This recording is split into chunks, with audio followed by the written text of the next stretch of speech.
6:53, time for the morning sprint. Today is the last day for the Supreme Court to release its rulings this session. We're waiting on that decision that will impact 40 million people's student loans. The court, of course, set to decide whether to keep or overturn President Biden's student debt forgiveness program.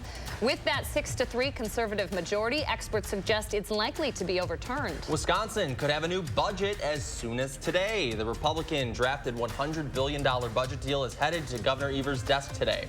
This after it passed the assembly mostly along party lines.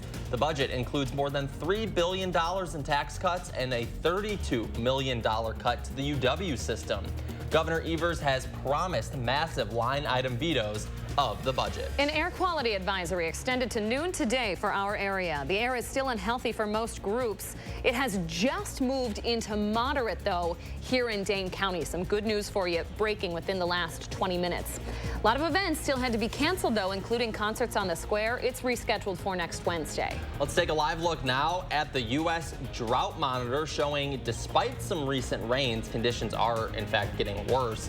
The area with severe drought has nearly doubled at around 17% of the state.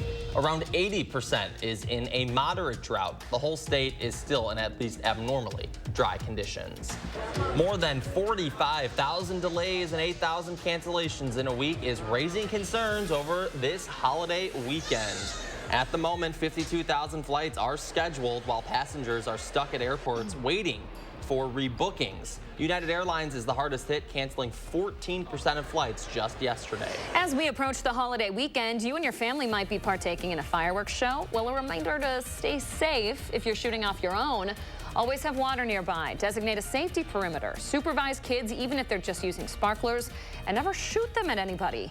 If you do shoot off fireworks within city limits, that's prohibited. Expect a $1,000 fine. Good reminder there. Today, Governor Tony Evers is ordering flags to half staff around the state. It's in honor of Private First Class Clinton P. Kolaski, who lost his life in France during World War II. His remains have been identified, and he is being returned to Wisconsin for burial.